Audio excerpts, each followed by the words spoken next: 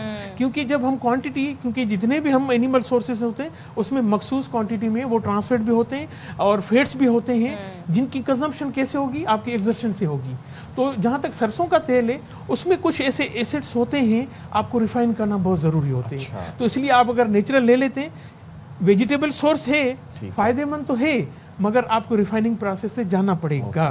تو جو مارکیٹ میں ملتا ہے کیونکہ اس میں پکا ہوا کھانا بہت ہیوی فیل ہوتا ہے. جی اچھا, ہیوی اس لیے ہوتا ہے کہ وہ پیوریفائی ہوتا ہے وداؤٹ ریفائننگ ہوتے ہیں, اس میں جتنے بھی فیٹس ہوتے ہیں وہ سارے اویلیبل ہوتے ہیں. جی ہاں, تو اسی لیے کچھ ٹرانس گلائسرائڈ ہوتے ہیں, ٹرانس فیٹس ہوتے ہیں, تو ان کا ایک ریفائن پروسیس سے جاننا ہوگا. نہیں تو عموماً ابھی بھی جو ہم آئل کنزیوم کر رہے ہیں نا, تو اس میں کیونکہ مور دین 15% سے زیادہ ٹرانس فیٹ ٹرائی گلائسرائڈ ہیں, مگر WHO ریکمنڈ کرتا ہے اس کو لیس دین 1% لانا ہے. اب کہاں 15 ہم لے رہے ہیں, کہاں لیس دین 1 ٹرانس فیٹ جب ہوگا, جب ٹرانس فیٹ زیادہ ہم لے رہے ہوں گے تو آپ کی کارڈک پرابلم, ہارٹ اور ڈائبٹیز ہم نمبر 2 پہ آ گئے ہیں. تو کیونکہ ہمارا لائف اسٹائل ہو گیا چینج, یہاں سے جائیں گے, گاڑی میں بیٹھیں گے, ریموٹ کنٹرول سے ٹی وی چلائیں گے, تو اس لیے ایگزرشن نہیں ہے. آپ کیلوریز جتنی لے رہے ہیں اس کو برن کریں گے تو ہیلتھ بینیفٹ ہے. یعنی کہ آپ یہ کہہ رہے ہیں کہ جتنی خالص چیزیں کھائیں گے تو اس کے لیے پھر آپ کو فزیکل ایکسرسائز, ایگزرشن کرنے کی ضرورت ہے, ادروائز آپ کے اندر بہت سارا فیٹ جمع ہو سکتا ہے. جی ہاں, اور روٹین میں یہ نارمل پروسیس بھی ہے کہ آپ کی اگر کلو کیلوری جتنے 24 گھنٹے میں, کہ ایڈلٹس کے لیے فرض کریں 2000 سے 2200 کلو کیلوری چاہیے ہو 24 گھنٹے میں, وہ ہم کنزیوم تو کر رہے ہیں, وہ کھا کے بیٹھ رہے ہیں, تو ان کی ڈپوزیشن تو ہوتی رہے گی. تو ڈپوزیشن ہوگی تو پھر وہ کارڈک پرابلم میں ہو سکتا ہے, ڈائبٹیز پہ بھی جا سکتے ہیں, اور اسپیشل سرٹن کینسر ہوتے ہیں جو ان ایسے بیڈ کولیسٹرول کی وجہ سے جو پروڈیوس ہوتے ہیں تو وہ زیادہ ہارمفل. تو اب جو آج کل جو پروڈکٹ ہیں, جو آج کل جو آئل یوز ہو رہا ہے, جو مائکرو ویو کا استعمال ہے یا باقی چیزیں جو یہ ایک طریقے سے ہماری لائف سٹائل کو ہی کو دیکھتے ہوئے ڈیزائن کی گئی ہیں, کہہ سکتے ہیں ہم. دیکھیں ڈیزائن تو کی گئی ہیں کہ اب ڈیجیٹل زمانہ ہے, ہم تو ایڈوانسمنٹ میں جائیں گے, پر ہمیں اس کو نیچر کو, ابھی جب بات کر رہے ہیں نا, نیچر بیلنس اس لیے کریں گے کہ بھائی اب اگر میں ایک حدیث کو کوٹ کروں, حضور پاک کی حدیث بھی ہے, تو کھانا آپ کو نہ زیادہ گرم نہ زیادہ ٹھنڈا, بیلنس کھانا چاہیے, یہ نیچر پروسیس ہے. پانی زیادہ ٹھنڈا نہ گرم, کیونکہ آلریڈی آپ کے پاس جب سسٹم میں جاتا ہے, اب بہت سارے کنٹریز میں, بہت سارے کنٹریز ایسے ہیں ان کے لوگ وہاں پر آپ دیکھیں نارمل پانی پیتے ہیں. تو جو ایک چائنا میں وہ گرم پانی پیتے ہیں باقاعدہ, جیپنیز دیکھیں بہت سارے کنٹری, ان کو پتا ہے کہ وہ ایک بیلنس ہے. اور ہمارا پورا یہ کہتے ہیں نا جو ریلیجن یا اسلام بھی کہیں, بلکہ باقی اس میں ریلیجس میں بھی یہی ہے کہ جو آپ کی ڈائٹ ہو, ایسی ڈائٹ ہو جو آپ کے سسٹم کے ساتھ بیلنس کر سکے. اچھا ڈاکٹر صاحب, یہ جو پھر پروسیسڈ فوڈ کا اب رجحان آتا جا رہا ہے, فلاں نگٹس لے آؤ, نیبلٹس لے آؤ, بس ڈالے بھرپور آئل کے اندر, فرائی کر کے نکالے, خود بھی کھائے, بچوں کو بھی کھلائے, اور کھلاتے رہے پہ سارا دن فرائز کھا لو. یہ میں آپ سے پوچھنا چاہ رہا ہوں کہ یہ فیشن ہے, یہ ٹرینڈ ہے, یا پھر یہ اپنی ایز کے لیے ہم لوگوں نے آپٹ کر لیے کہ جہاں پر سبزیاں کاٹیں اسے بہتر ہے کہ برگر بناؤ اور بچوں کو کھلا دو. اچھا, ایک تو پروسیس فوڈ کو ہم پروموٹ نہیں کرتے, اس میں ملٹیپل پریزرویٹو ہوتے ہیں. جب پریزرویٹو ڈال دیتے ہیں نا تو اس کی ایک تو ییلڈ, نیوٹریشن ویلیو کم ہو جاتی ہے, کیونکہ ڈیجیٹل مارکیٹنگ کا زمانہ ہے, ہم نے تو ایزی ایکسیس کیا ہے, کام نہیں کرنا, موومنٹ نہیں کرنی, تو اس لیے کوئک بن جاتا ہے, جلدی ہو, ٹائم نہیں ہے. تو اس لیے اگر یہ پروسیس فوڈ ہم لیتے ہیں, اور پرٹیکولرلی آپ کسی بھی جس طرح میٹ یا کچھ ایسے پروڈکٹ ہیں, آپ زیادہ دیر تک اس کو رکھ بھی نہیں سکتے, بھلے آپ پریزرویٹو کر رہے ہیں, کیونکہ جو بیکٹیریل گروتھ ہوتی ہے نا سرٹن ٹیمپریچر میں, ویسے بھی گروتھ ہو جاتی ہے.